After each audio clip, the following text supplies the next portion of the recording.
Bom dia a todos. Essa é a reunião clínica da Fundação Oswaldo Ramos, Hospital do Rim, disciplina de nefrologia. O Hospital do Rim já comemorou 25 anos e hoje eu queria só chamar a atenção para o núcleo de ensino e pesquisa aqui do hospital. Na pesquisa tem 81 projetos em andamento, menos de 10 desses projetos são projetos relacionados a transplante. Hoje eu estava conversando com a Mônica, dois alunos de graduação e uma residente vão participar de um encontro de investigadores sobre uma nova droga imunossupressora em San Diego, que estão partindo hoje, e no Congresso de Nefrologia em Salvador vai ter 17 alunos da graduação aqui da Escola de Medicina participando, e um visitante, que é o Nils, que está fazendo estágio, que vai passar 6 meses aqui no hospital, que é de Groningen, na Holanda. Ele está no último ano de graduação lá. Então, o hospital está ganhando uma característica de formação de pessoas, e é tão importante quanto a parte assistencial que nós realizamos, e também tem uma internacionalização reversa. Nós não estamos só visitando os outros países, mas temos recebido vários alunos de outras instituições da Europa ou da América Latina para aprender ou para aprimorar seus conhecimentos em transplantes, principalmente aqui que tem um volume muito grande. Eu queria agradecer a doutora André. André é chefe do Serviço de Nefrologia do Hospital das Clínicas de Porto Alegre, é professora da Faculdade de Medicina da Universidade Federal do Rio Grande do Sul. Ela estuda bastante a obesidade, a relação da obesidade com a nefrologia. Ela vai falar hoje sobre eficácia e segurança dos agonistas de GLP-1. Nós citamos como exemplo a semaglutida, que é o Ozempic, que é aquele mais difundido. Principalmente, nós pedimos para que ela falasse, principalmente em função do uso indiscriminado desse medicamento. Tem muitas pessoas que não precisam tomar e que estão tomando, tem outras pessoas que esse remédio está disponível de maneira mais livre, assim, para comercialização nas farmácias da comunidade. Custa muito caro, então isso reduz um pouco o consumo, principalmente das pessoas que têm menos conhecimento sobre o medicamento, que de certa forma regula um pouco o seu uso, mas o uso está muito crescente, assim, e de repente todo mundo acha que é só eu tomar esse medicamento que eu vou voltar a ficar, a obesidade está curada, e não é bem assim. Até tem alguns que reclamam que agora que eu estou magro, eu não tenho mais vontade de comer, porque ficou muito ruim. Vamos, André. Então, em primeiro lugar, agradecer, dizer que é uma honra estar aí conversando com os colegas. Medina é uma pessoa que eu tenho um grande apreço, então me sinto muito honrada de estar aqui.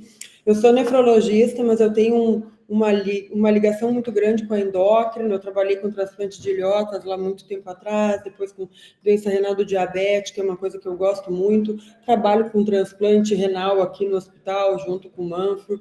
Então, eu sou meio assuntos aí na nefrologia, e esse é um assunto de muito interesse.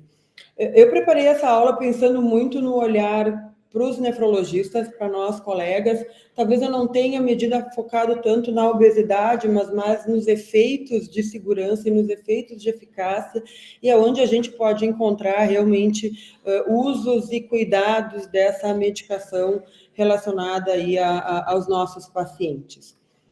Meus conflitos de interesse, e eu acho que para iniciar vale só lembrar um pouquinho dessa história do GLP-1, né, que é então um peptídeo, né, um hormônio formado por vários aminoácidos, que ele tem uma ancestralidade muito grande e uma evolução filogenética muito grande.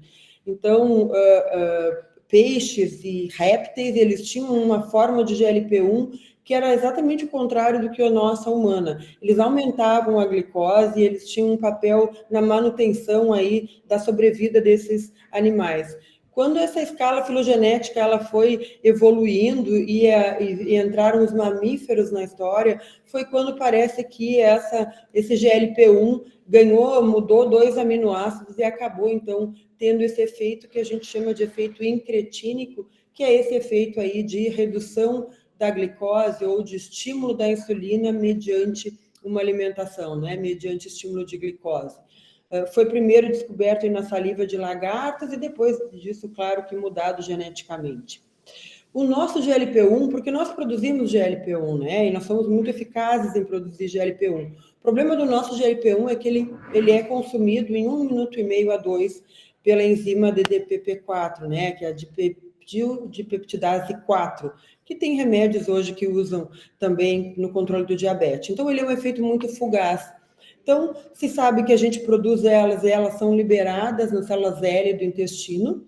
Também existem já estudos mostrando que tem liberação em neurônios lá na região posterior do cérebro, mas mais interessante é que nós temos receptor para GLP-1 em vários órgãos, em vários sistemas. Então, não só no tubo gastrointestinal, mas cérebro, pulmão, pâncreas, coração, rim e músculos. Interessantemente, não tem receptor no fígado, que é uma coisa interessante quando a gente olha os efeitos benéficos na esteatose, mas aí muito mais associado à gordura mesmo. Quando a gente vai olhar esses efeitos do GLP-1, que são hoje tão falados, eu tive a oportunidade esse ano de ir para o europeu de nefro e para o europeu de cardio, e muitas palestras sobre o GLP-1, né? Então, muito tem se falado sobre isso nesse contexto da obesidade, mas também de doença crônica, né? Então, nesse olhar de efeito não só sobre a glicose, sobre a homeostase da glicemia, mas muito um efeito pleiotrófico, né? Onde, melhorando, então, proteção cardiovascular, melhorando esse efeito lípido associado à alimentação, e especialmente reduzindo inflamação, quando a gente reduz também tecido adiposo, mecanismos endovasculares, né, de células endoteliais que teriam também benefício. Então, ele tem um benefício grande. Hoje tem estudos muito voltados para a cognição com GLP-1, também trials acontecendo. Então, é uma molécula que eu acho que ainda tem muito para ser descoberta, porque ela tem receptores em vários locais. No rim, em especial, a gente encontra receptor de GLP-1 nas células do aparelho justaglomerular e também em células da arteríola aferente. E aqui embaixo o que a gente vê é uma coloração em vermelho da renina e em verde do GLP-1, então mostrando aí que existe realmente esse receptor no rim e talvez entender um pouco também benefícios que a gente possa estar colhendo em função disso. Mas para a gente começar essa história de GLP-1, acho que vale olhar para essa linha de tempo dos estudos, assim como a gente viu nos inibidores do SGLT2, os análogos do GLP-1 também têm uma história que começou como drogas, como teste de drogas antidiabéticas para desfecho cardiovascular, então a partir de 2008, né, que o FDA obrigou então que novas drogas fossem testadas do ponto de vista de segurança cardiovascular, e depois, com o entendimento desses efeitos, é que os estudos foram avançando.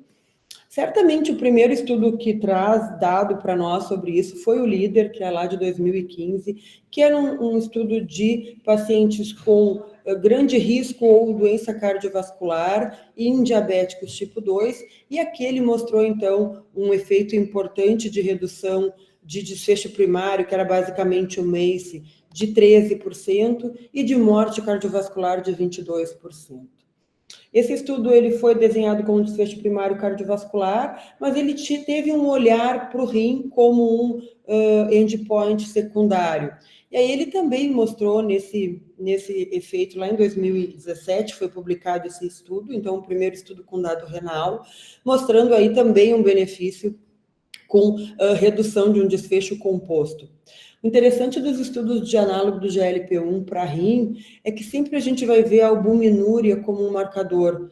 Diferente dos inibidores do SGLT2, que a gente vê a albuminúria como um critério apenas de inclusão, mas não como desfecho, aqui, como a gente está falando de uma droga com muito mais efeito anti-inflamatório, a gente acaba olhando como a albuminúria como também um desfecho. Então, nesse primeiro estudo, que era com a liraglutida, também um benefício aí de uma redução aí de 12%, desculpa, de 22% num desfecho composto, e para início de albuminúria também uma redução importante aí de 26%. Esse estudo, então, ele mostrou essa evidência e outros estudos vieram nessa mesma linha, de novo olhando para desfecho cardiovascular, mas tendo um olhar para desfecho renal. E aí, quando a gente vê o homenzinho azul, a gente está falando em diabetes, mas daqui a pouco ele vai ficar não azul e ele vai ver estudos já em não diabéticos, mas em obesos também, olhando para esses benefícios. Então, bem rapidamente, a ideia não é passar por todos os estudos, mas olhando em especial para esse olhar para desfecho renal desses estudos, o que a gente vai ver depois do líder com a dulaglutida e agora com a semaglutida, né, que é então aí o Ozempic, a liraglutida, que ainda existe, né, o Victoza e o Saxenda, e a dulaglutida, que é o Trilust, né? Então a gente vai ver efeitos aí de desfecho renal composto. Então, benefício, né, nesse desfecho composto, que normalmente é piorar a função renal, aumento de proteinúria ou evoluir para doença renal terminal. Então, para todos os estudos, um efeito bastante significativo nesse desfecho secundário. Para a albuminúria também, o que é bastante interessante, aí a gente começa a olhar talvez para esse efeito inflamatório da obesidade e da relação com o rim. Para a taxa de filtração glomerular e para a terapia de substituição renal, esses primeiros estudos não tiveram nenhum impacto mais significativo. Importante lembrar que todos esses estudos, quando começaram a mostrar dados renais, eram em pacientes com diabetes, obesos e com uma taxa de filtração glomerular de pacientes não doentes renais crônicos, né? Ou seja, com uma taxa de filtração glomerular maior do que 60.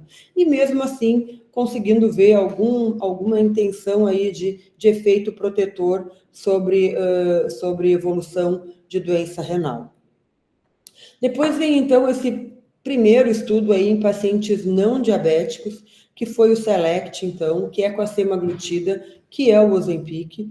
Então, esse estudo saiu em 2023, que foi, então, um estudo olhando para desfechos cardiovasculares em pacientes obesos e não diabéticos. Então, pela primeira vez, começa a se usar essas drogas também num cenário de não diabetes. Foi um estudo muito grande, o Brasil participou com um número bastante significativo também, onde o objetivo era realmente ver se a semaglutida tinha efeito em desfecho cardiovascular, especialmente aqui em desfecho de morte cardiovascular, em MACE, né? 17 mil pacientes foram alocados, eles tinham que ser obesos, então eles tinham que ter um índice de massa maior do que 27, então essa era uma questão importante, e eles tinham que ter doença cardiovascular prévia, então eram realmente pacientes de bastante risco cardiovascular. E o que esse estudo mostrou foi, então, uma redução desse desfecho primário, que era um desfecho de MACE de 3 pontos, né, com essa redução aí que foi de 20%, então, nesse desfecho primário, onde o que realmente levou o efeito desse efeito importante foi o infarto não fatal, a morte cardiovascular e o stroke, né, o AVC não fatal, não foram os importantes resultados, e sim o infarto não fatal, olhando então para esse aspecto mais inflamatório, aterotrombótico, associado à obesidade e à melhora disso. E aí depois sai, então, um estudo deste SELECT, né, desse mesmo estudo que foi em pacientes não diabéticos, olhando agora para desfechos renais nesse grupo de pacientes que, então, não eram diabéticos e se tinha algum benefício do uso nessa população em relação à rim.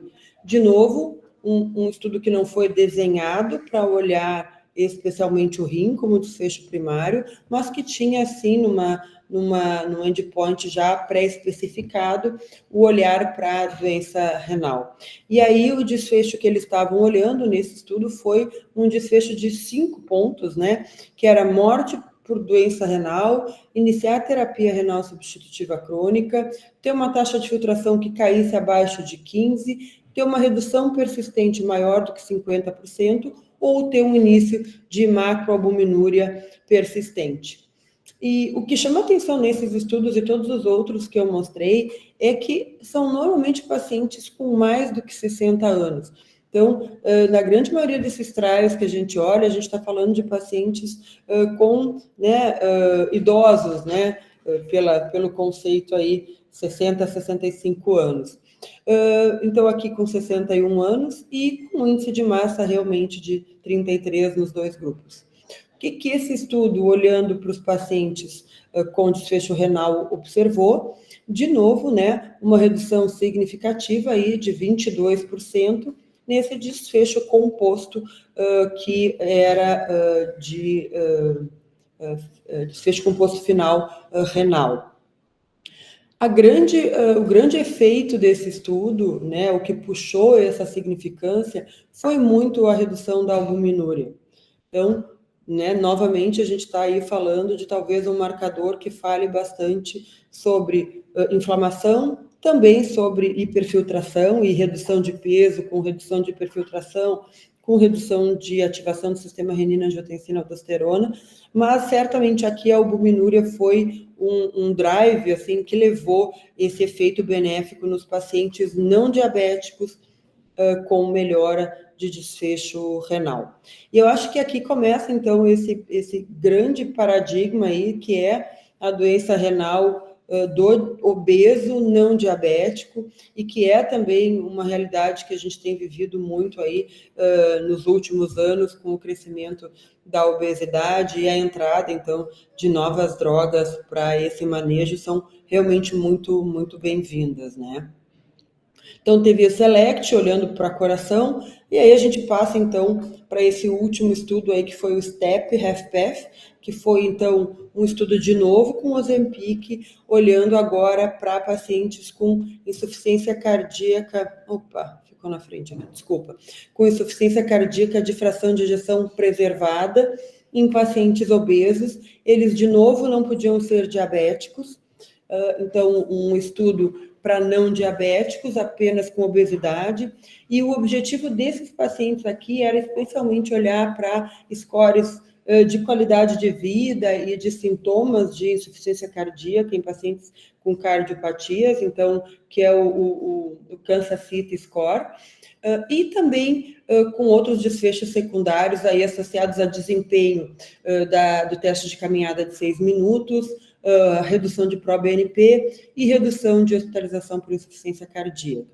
E o que o estudo mostrou também foi, então, um efeito benéfico. Esse aqui é o resultado do Kansas, né, desse questionário que olha para a qualidade de vida e de sintomas associados à insuficiência cardíaca, onde mostrou, então, um efeito, de novo, bastante significativo, com uma melhora importante da sintomatologia desses pacientes, com melhora no teste de caminhada, com melhora no próprio BNP e com uma redução muito significativa de hospitalização, 1 contra 12 hospitalizações no grupo que usou a semaglutida. Então, aqui também um estudo importante, olhando para a obesidade e olhando para a melhora clínica desses pacientes.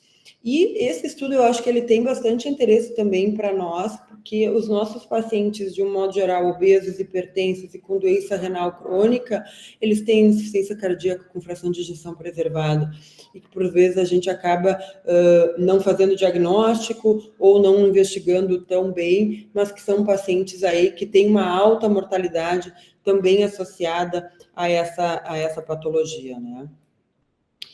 Andando ainda um pouquinho sobre isso agora, então, chegando nos desfechos renais, e essa história, ela também é muito parecida com a dos inibidores do SGLT2, né, onde se começa com uma droga antidiabética para reduzir desfechos em diabéticos, depois olhando para desfechos cardiovasculares em não diabéticos, e aí olhando, então, para o rim e para essa perspectiva, então, de melhora dos desfechos renais como um desfecho primário, que foi, então, o que aconteceu com o FLOW, que foi esse estudo apresentado esse ano, então, agora no Europeu de Nefrologia, e que trouxe, então, esse estudo publicado agora foi em maio, junho, né? Foi no final ali do evento, e esse estudo, então, foi um estudo em diabéticos, Então, a gente ainda não tem estudo de semaglutida ou de análogo do GLP-1 em doença renal crônica em não diabéticos. A gente tem estudo em andamento, mas ainda não tem estudo com dado, né? Então, esse é o primeiro estudo com dado em doença renal crônica, né, do diabetes, né, em pacientes com diabetes, onde a ideia foi um braço usando semaglutida e o braço usando o placebo, né, ou o tratamento padrão, digamos assim. Então, só olhando aqui, os pacientes tinham que ter uma taxa de filtração maior do que 50 ou menor do que 75, mas aí eles tinham que ser macroalbuminúricos, ou uma albuminúria elevada, severamente aumentada, maior do que 300, ou então uma taxa de mais do que 25 até 50, e aí eles podiam ter uma albuminúria apenas maior do que 100. E teriam que estar sobre o efeito do bloqueio do sistema renina-angiotensina-aldosterona. Todos os estudos que eu mostrei até agora e que mostraram desfechos renais, eles têm uma grande crítica, que é uma crítica que eles olharam desfecho renal quando olharam para a função renal, avaliando creatinina, e apenas creatinina. Né? Quando a gente sabe que reduzir massa corporal e reduzir massa muscular reduz a creatinina, então sempre isso é um viés, é uma grande limitação quando a gente olha para esses estudos. Não é limitação quando a gente olha para um marcador de albuminúria, e aí é quando alguns estudos, algumas discussões de estudos falam que, olha, apesar da gente não ter dosado um outro método, a albuminúria também melhorou, e isso mostra que realmente deve ter tido, né, que este efeito benéfico ele realmente é verdadeiro. Mas o FLOW é o primeiro estudo que olha para a cistatina. Então, acho que ele tem um grande mérito nisso, né? Ele vai olhar para a redução de peso, mas ele vai olhar para função renal com um marcador melhor do que a creatinina quando a gente está falando em alteração de peso. As características desse estudo, então, de novo, eram pacientes idosos com mais de 65 anos, aqui a média era 66 anos. Em relação ao diabetes, né, em várias faixas de controle glicêmico, mas a maioria pacientes razoavelmente bem controlados aí, né, uma glicada, a grande maioria abaixo de 8, com uma grande duração de tempo de diabetes, quase 50% com complicações crônicas associadas ao diabetes, e com um IMC médio aí de 32, então, de novo, pacientes obesos. E pacientes já também com doença cardiovascular pré-estabelecida, em torno de 15% a 20% dessa população aí do estudo. Um dado interessante dessa população é que ela estava assim, muito bem tratada do ponto de vista do que a gente tem de tratamento para doença renal crônica do diabetes, então eles estavam, na grande maioria, com IECA-OBRA, ou só inibidor da ECA. Esse estudo ele começou a recrutar pacientes em 2019, então a gente vê uma pequena quantidade de pacientes ainda com inibidor do SGLT2, que hoje está nas diretrizes como primeira linha, né? Mas eles também eram muito bem tratados do ponto de vista de dislipidemia, né? Então, pacientes que realmente estavam, né, num controle relativamente adequado aí da sua doença. E quando a gente vai olhar para esses pacientes olhando para risco, né, onde é que eles estavam, a gente vai entender que a maioria dos pacientes eram pacientes realmente com uma doença renal crônica no estágio 3B para baixo aí, né? Então, 68% dos pacientes já com essa, ou com uma albuminúria mais elevada, ou com uma taxa de filtração mais reduzida. E o efeito mais significativo desse estudo foi, então, esse composto, redução do composto de desfecho primário, que era muito semelhante aos desfechos que a gente vê, e aqui, de forma interessante, não entrou a albuminúria como um marcador de desfecho. Ele entrava de novo no critério de inclusão, mas aqui, pela primeira vez, ele não entra como um marcador de resultado, né, de desfecho. Então, o desfecho composto aqui era redução, persistir caindo mais do que 50% na taxa de filtração glomerular, ou uma queda, né, persistente menor do que 15 ml por minuto, então já no estágio 5, ter que iniciar terapia dialítica, morte renal e morte cardiovascular. E nesse desfecho, a redução é de 24%. Quando a gente olha e abre esses dados para ver o que realmente puxou esse dado tão significativo, a gente vai ver que foi agora, aqui não mais a gente tem albuminúria, mas foi morte cardiovascular, de forma significativa, e essa redução progressiva da taxa de filtração glomerular, que seria, né, essa queda do slope aí, que também aconteceu nesses pacientes. Abrindo os dados em taxa de filtração e albuminúria, né, a gente vai ver que os benefícios eles vão para o mesmo lado, esse P de interação mostrando que não teve diferença entre os grupos, né? Mas aqui chama atenção, apesar de não ter sido diferente entre os grupos, que os pacientes macroalbuminúricos da entrada, eles tiveram um efeito aí mais significativo, aparentemente numérico aqui nesses desfechos. E olhando então para essa curva de slope, que a gente também acaba olhando para esses pacientes, a gente vai ver essa, de novo, uma queda inicial na taxa de filtração e essa redução da progressão da doença renal, aqui com uma preservação de taxa de filtração de 1,1 ml por minuto ano. E aí, aqui calculado por creatinina, e aqui a gente vê daí o dado calculado por cistatina C, mostrando ainda um impacto ou um benefício maior quando olhado para cálculos que olharam para CKD episcistatina, CKD episcistatina e creatinina.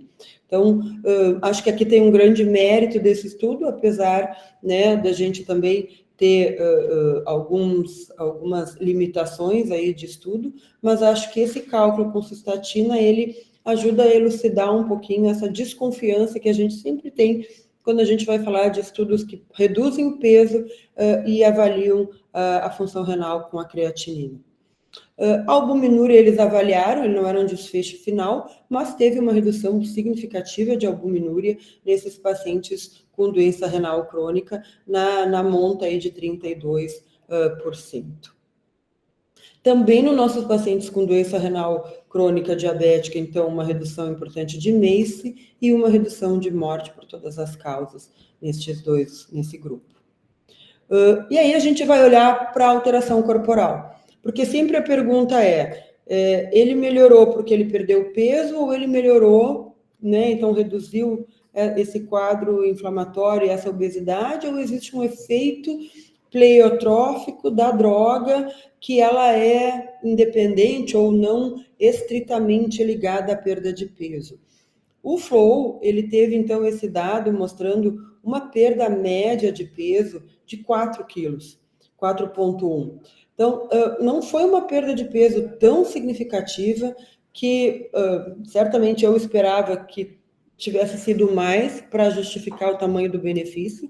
Então, aqui, né, várias hipóteses aí para a gente, né, poder discutir sobre esse efeito aí de perda de 4, variou, né, entre 5 e 3, mas em média aí de 4 quilos entre o placebo e o grupo que usou a semaglutida, nesse resultado de benefício, tanto de desfecho renal, mas também de desfecho cardiovascular. E acho que esse é um ponto que eu sempre falo, porque nossos pacientes morrem de doença cardiovascular. Então, acho que a gente precisa sempre olhar para esse ponto e olhar para o benefício do efeito da droga de forma mais ampla do que só um desfecho único. E aí, quando eu estava conversando com Medina sobre essa aula, a gente sempre fala muito, né, que a gente fala dos benefícios, mas esse olhar aí da segurança, né, como é que é isso nos nossos pacientes renais crônicos, especialmente nos pacientes com uma doença renal nos estágios mais avançados, né, onde náusea, enjoo, perda de apetite, perda de peso, podem muito se confundir aí com efeitos da droga, né. Então, nesse estudo, a taxa de filtração média era em torno de 43, mas a gente teve pacientes aí, 11%, 12% com estágios mais avançados de doença renal. E em relação à segurança, em relação a efeitos adversos de um modo geral, o grupo placebo parece ter tido até mais do que o grupo geral, né? Isso aqui em relação a descontinuar a droga também foi muito semelhante para os dois grupos em relação a efeitos adversos gerais. Quando a gente olha especialmente para os gastrointestinais, que é onde a gente sabe que estão os maiores efeitos adversos, justamente pelo mecanismo dessa droga de saciedade, de redução do esvaziamento gástrico. Então, a gente vai olhar para náusea, para enjoo, para vômito, aí sim a gente vê que semaglutida tem um efeito maior de efeito adverso, não muito significativo, a gente vai ver aqui 1,3 contra 0,3, 0,9 de diarreia, vômito menos ainda. Pancreatite, que era uma dúvida maior nos inícios dos estudos, acabou se perdendo esse dado e hoje a gente não associa inibidor análogo do GLP-1 como um risco de pancreatite, né? A gente olha para esse dado, mas todas as meta-análises não nos trouxeram essa droga como um fator de risco aumentado aí para pancreatite. E constipação também muito associado a esse efeito. E por fim, dessa onda aí de estudos, agora no ESC, sai então uma análise do flow, então, destes pacientes com doença renal crônica em relação aos desfechos cardiovasculares, porque uma população aí de em torno aí de 1/3 dos pacientes, e aqui vocês olham, em torno de 673 pacientes deste grupo de diabéticos com doença renal crônica, tinham insuficiência cardíaca, né? A grande maioria insuficiência cardíaca com fração de ejeção preservada, que é muito mais o biotipo do paciente obeso, né? Esses pacientes, de novo, né, 68 anos, pacientes mais idosos, onde a taxa de filtração glomerular, era um estudo do FLOW, então, uma taxa de filtração média de 45. E, olhando para desfecho cardiovascular, de novo, dos nossos pacientes com doença renal crônica, o que se vê é uma melhora em insuficiência cardíaca e morte cardiovascular, separando o desfecho de insuficiência cardíaca, de novo, benefício significativo. Quando se estratifica para a insuficiência cardíaca lá no quadro inicial do estudo, também um benefício tanto nos pacientes que desenvolveram insuficiência cardíaca ao longo, quanto os pacientes que não tiveram insuficiência cardíaca, também um benefício. E em relação a status, né, insuficiência cardíaca com fração de ejeção reduzida ou preservada. Então, de novo, mais um dado mostrando benefício cardiovascular em paciente com doença renal, aqui olhando para paciente com diabetes. Mas aí a gente entra nessa história da sarcopenia, que certamente é um medo que todo nefrologista tem, os geriatras também têm bastante esse medo, os endócrinos talvez numa proporção menor, mas também tem, que é esse risco associado à perda de peso com sarcopenia, né? A sarcopenia, ela é um mecanismo muito complexo, né? Mas certamente ela tem um perfil inflamatório muito grande. Então, quando a gente fala em perda de peso relacionada à obesidade, diminuindo a inflamação, por vezes a gente também está falando em melhora de sarcopenia e não piora, como a gente tende a ter essa percepção. Eu fui atrás de dados de sarcopenia para a gente poder explorar um pouco em relação aos nossos pacientes e à doença renal crônica, mas muito pouco dado existe. Nesse estudo do FLOW, esse estudo aqui, que a gente mostrou agora, vai ter uma análise de sarcopenia. Isso foi uma pergunta que foi feita tanto no europeu de nefro quanto no europeu de cardio. As pessoas levantaram e perguntaram, mas a sarcopenia associada à doença renal crônica, como é que é essa avaliação? E eles não liberaram os dados, porque vai sair um estudo sobre isso, mas o que deu para entender da conversa é que não houve um maior efeito ou maior risco de sarcopenia nesse estudo. Vão vir dados aí, eu acho que no American Heart eles vão liberar esse outro estudo. Mas aí eu fui atrás, então, de algum dado para nos ajudar a olhar para a sarcopenia em paciente com perda muscular. Então, isso aqui é um estudo em modelo animal, onde eles induziram sarcopenia com corticoide, que a gente acaba também vendo um pouco nos nossos pacientes transplantados, ou nossos pacientes glomerulopatas que usam corticoide, né? Então, se dá corticoide para os animais, para os mais, e ali então se vê eles ficando sarcopênicos com perda de massa muscular, E aqui, então, foi usado, aqui foi hexanatida, que é um análogo de GLP-1, e aí acompanhado ao longo do tempo. E o que eles viram nesse primeiro estudo de modelo animal é que os animais eles não perderam a massa muscular, aqui medindo a massa muscular, e aí eles mediam o bíceps, o quadril, o quadríceps, então tem várias medidas mostrando que não foi que a perda não foi associada à perda de massa muscular nesse estudo. Aqui eles fizeram um modelo com sarcopenia induzida por doença renal crônica, com nefrectomia bilateral subtotal.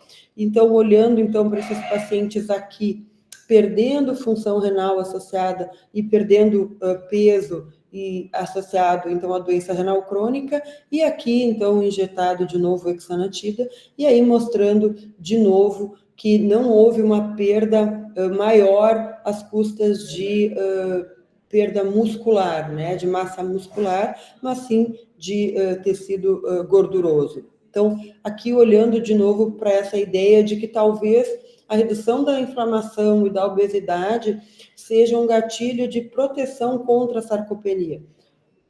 Dados muito preliminares, mostrando aqui assim, dados um pouco contraditórios, né? De um lado, esse estudo aqui com 88 pacientes, mostrando uma grande perda de massa adiposa e com pouca perda de massa magra, e muita perda de massa visceral, que é o que a gente realmente imagina, e esse aqui mostrando uma perda maior de massa magra, né?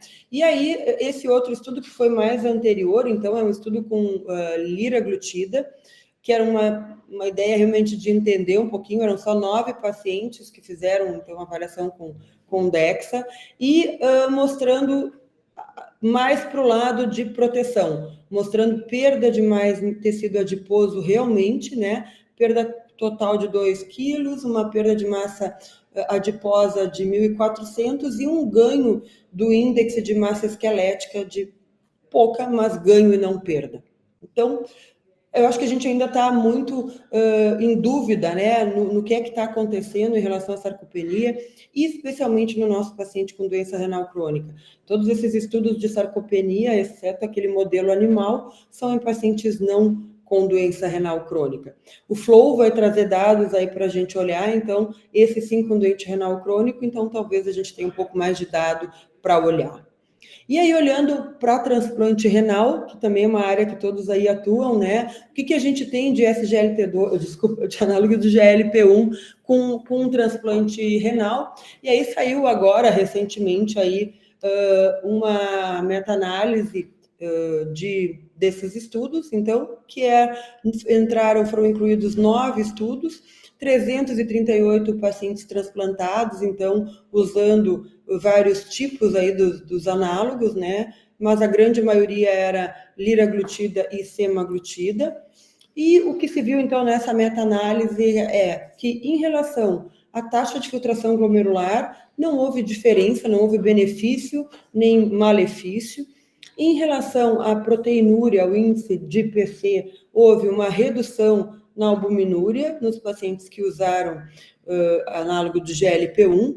Em relação ao controle glicêmico, com certeza, um grande benefício, né, associado ao uso das medicações, com redução nos pacientes que usavam insulina, uma redução significativa da insulina, e de forma muito significativa também a redução do peso, que é um grande tendão de Aquiles aí do nosso dia a dia de quem trata paciente transplantado renal.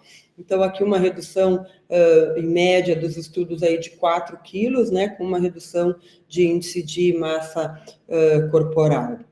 E um dado que eu acho que vale e que para nós ainda gera um pouco de dúvida é se, por a gente estar falando de retardo do esvaziamento gástrico, se a gente está falando, né, de alteração de absorção, se a gente estaria alterando o nível sérico de tacrolimus, né, com essas medicações, e nessa meta-análise não houve alteração relacionada a nível sérico de tacrolimus com os análogos do GLP-1. E olhando para os efeitos adversos nos transplantados, a gente vai ver que foi em torno de 10% tiveram que parar o uso por causa de algum sintoma, sendo que a grande maioria é o sintoma associado a trato gastrointestinal e especialmente náusea e vômito, que são as queixas mais comuns, e isso também bastante associado ao tempo em que tu instala a terapia, né? E aí a gente começa a ver muito erro de uso e mau uso, e aí a gente vai cada vez mais ver esses efeitos adversos acontecendo, porque quando se faz escalonado, de forma adequada e acompanhada, a tendência é que não se precise parar essa medicação por efeito adverso, né? E aí, para terminar, só queria trazer aqui, então, que essas novas drogas, né, a gente entrou nesse boom aí na nefrologia, e eu fico muito feliz, porque eu né, me formei em 96 e fiz residência lá na era de 2000, e aí eu tinha ECA e BRA, né, para usar, e agora, né, essa enorme fábrica aí de novos componentes que a gente tem para tratar a doença renal crônica, então, cada vez mais sendo incorporados nos nossos guidelines. Então, aqui só olhando o ESC, quando ele fala de risco cardiovascular em pacientes com diabetes, ele vai colocar já como classe 1A o GLP-1 como tratamento para esses pacientes, e o nosso KDIGO de doença renal crônica não diabética, ele coloca, no de diabetes ele coloca com certeza, como segunda linha, e no de doença renal crônica desse ano, ele vai colocar os pilares de SGLT2, de ECO-BRA e estatina, e aí, no caso do paciente ser diabético, ele vai colocar o análogo do GLP-1 também como uma terapia recomendada. No nosso guideline aqui da Sociedade Brasileira de Diabetes, eu faço parte, aí sou membro dessa diretriz, e a gente colocou agora, então, a semaglutida também como uma droga que entra com indicação de classe aqui, né, exceto na taxa menor do que 20, que é quando os análogos não são indicados com taxa menor do que 15, pelo menos não indicação de bula, então aí eles não teriam a sua indicação aprovada. Então, assim, eu acho que o que a gente entende hoje dos análogos em relação ao rim e em relação a esses efeitos associados à obesidade, eu acho que ele passa por esse efeito pleiotrófico, ele não é direto no rim, ele não é direto na perda de peso, eu acho que ele é realmente um efeito de vários sistemas, onde a gente tem redução de gordura visceral, com redução de inflamação e de esteatose, a gente tem melhora de parâmetros inflamatórios, isso vários estudos de bancada mostram, né? A gente tem melhora do uso da insulina, diminuição de resistência à insulina, a gente tem um efeito central importante. Então, acho que aí a gente tem um grande pupurri de efeitos que fazem com que a gente acabe também vendo esses efeitos benéficos associados à doença renal crônica, e acho que era isso que eu queria comentar com vocês, e fico aberta para conversas. Não sei se essa era a ideia do Medina, eu não foquei tanto na obesidade, a minha ideia era muito trazer dados para que a gente pudesse, como nefrologistas, também entender o nosso uso aí dos análogos do GLP-1.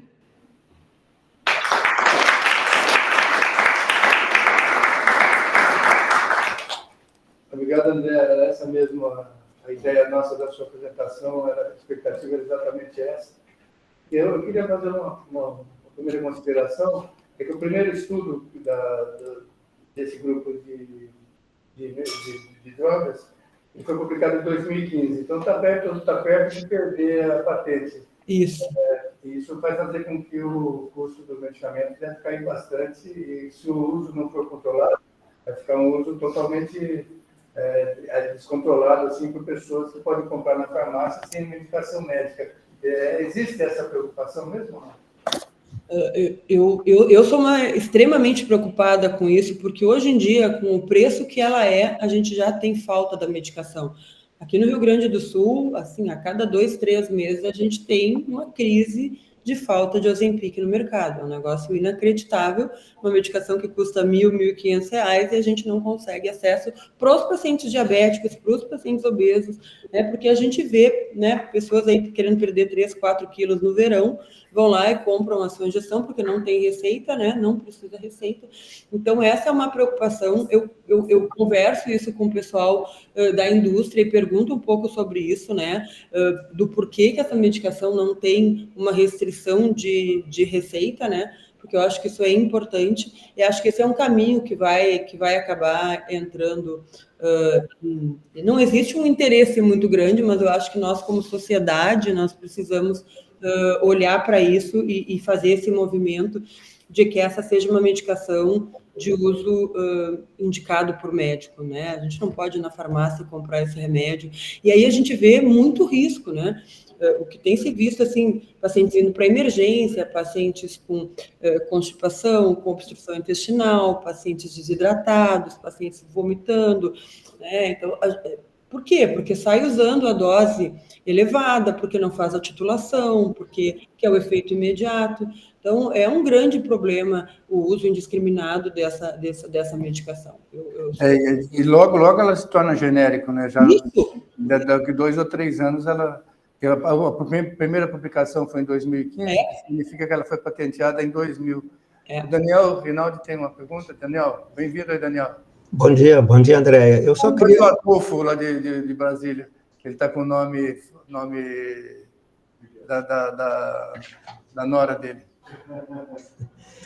Andréia, eu queria que você comentasse, nós, como sociedade médica, sociedade de modo geral, temos feito muito pouco, né, no combate à obesidade. Isso nos preocupa mais, principalmente nas pessoas de baixa renda, né, que continuam recebendo cestas básicas, ricas em produtos, vamos dizer assim, ultraprocessados, e a gente tem caminhado muito pouco nisso aí. Nós estamos sempre buscando novas drogas, mas não estamos tratando a causa. Você vê perspectivas e melhoras nisso a longo prazo? Você sabe que eu sou uma otimista, né? Eu tento ser uma otimista, mas nesse assunto eu realmente não tenho muita perspectiva. Desculpa, né? Eu acho que a nossa sociedade ela está ficando cada vez mais doente, né? E a obesidade, a pobreza que a gente vive, ela não melhora. A gente não vê uma perspectiva. E aí a gente vai ter que olhar para o lado econômico, né? E aí a gente vai ter que entender que a gente não tem política pública de verdade para realmente combater a obesidade, né? Eu tive a oportunidade de estar num evento em Oxford sobre diabetes e obesidade, e lá os programas, eles começam na pré-escola, né? Eles têm um programa de rastreamento e de acompanhamento de obesidade na pré-escola, que é fantástico. Então, não tem criança que não tenha medidas, que não tenha acompanhamento, que não tenha orientação, que não ganhe cartazinho, que não seja acompanhado por um nutricionista. Né? Nós não temos nada. Nossa merenda é pão, nossa merenda é massa, nossa merenda é, né, arroz e feijão na escola. Então, acho que a gente está muito, muito longe. Mas eu digo que eu sou otimista porque eu acho que quando pessoas com muita boa intenção se juntam, a gente tem a chance de tentar fazer mais coisas. Então, eu acho que nós, como sociedade médica, a gente precisa ir um pouquinho mais além. Faço a minha meia-culpa de talvez não estar olhando tanto para isso, porque a gente olha para tanta coisa, né? Mas eu acho que a obesidade ela tem que ser um problema muito grande para nós médicos aí na comunidade. O Adolfo, depois o Lúcio. Adolfo. Não, Medina, a dúvida já foi respondida pela própria doutora Andréia agora. Obrigado. Muito obrigada. O Adolfo, nós somos contemporâneos de olha só. graduação aqui na Escola de Medicina, ele é um ano na minha frente, mas até hoje a minha canela reclama de uma pegada aqui no interclasse que ele me pegou no jogo de futebol. Ele é um pouco mais velho do que eu, viu? Andréia, obrigado pela apresentação e parabéns. Eu queria que você comentasse 2 aspectos. O primeiro, em relação aos eventos adversos, a minha percepção é que na prática clínica eles são muito mais frequentes do que o que os estudos notificaram, né? Especialmente intolerância gastrointestinal. Não pancreatite, mas náusea, vômito, né? E eventualmente até desidratação por conta de vômito, né? E descontinuação da medicação por intolerância. Então, eu queria ouvir de você se essa é a tua percepção também. E um outro ponto que eu queria que você comentasse, eu vi que você mostrou um pouquinho de número necessário para tratar voltado para desfechos cardiovasculares, mas não para desfecho renal, né? A gente vê que boa parte dos estudos aí tem uma redução de risco relativo em torno de 20%, né? Inclusive para os desfechos renais, mas a redução absoluta é baixa, né? Tanto no Select quanto no Flow, nós estamos falando aí de qualquer coisa em torno de 3, 4% de risco absoluto. Como é que ficou o número necessário para tratar, para você evitar desfecho renal, considerando até o próximo passo, que vai ser a análise de custo-efetividade? Perfeito. Eu acho que eu perdi um pouquinho, vocês estão me ouvindo? Sim. Então, sobre o primeiro ponto, Lúcia, eu também tenho a mesma sensação que tu. Eu acho que a gente vê mais efeito adverso gastrointestinal do que os estudos, mas os estudos, eles são redondinhos, né? Eles são controlados, o paciente, né, faz exatamente o que é mandado, as doses são respeitadas, e isso é uma coisa que eu acho que é muito importante, que a gente precisa aprender, que é aquelas 4 a 6 semanas da dose mínima, depois mais 4 semanas de uma dose intermediária, e depois, então, esse aumento gradual, ele realmente faz muita diferença na adaptação, na tolerabilidade da droga. Muitas vezes o paciente por ansiedade ou o médico por ansiedade acaba acelerando um pouco esse processo, porque o paciente diz que já não está mais tendo nenhum efeito, e é nesse momento que muitas vezes a gente acaba olhando para o efeito adverso mais associado à gastrointestinal. Mas eu concordo, me chama muito a atenção quando eu olho 1 e pouco por cento, 2 e pouco por cento, porque na minha prática clínica eu vejo mais do que isso. Então, acho que sim, mas eu acho que isso entra no pacote de ensaio clínico randomizado, onde é tudo muito, muito bem controlado e orientado, né? Em relação aos NNTs, eu tinha um slide com NNT que eu não sei se eu acabei, acho que eu tirei. Eu concordo, acho que os efeitos, os riscos absolutos, eles são bastante pequenos. No Select, deixa eu não mentir, no Select, o NNT para desfecho cardiovascular foi de 35 para desfecho de MACE, e para desfecho de morte cardiovascular foi de 41. Eu posso estar enganado em 1 ou 2 pontos, mas é mais ou menos isso, tá? Tá me ouvindo? Estão ouvindo? Estou ouvindo. Bom, tá? Eu até tinha, acho que eu tirei esse slide. Do Flow, a gente não tem o INT, não calculei NNT. Eu imagino que seja um pouco mais do que isso, mas eu acho que ainda é um INT, olhando o dado ali, eu acho que é um NNT menor do que 180. Mas para desfecho cardiovascular é um NNT bastante interessante aí, de 35 para 1.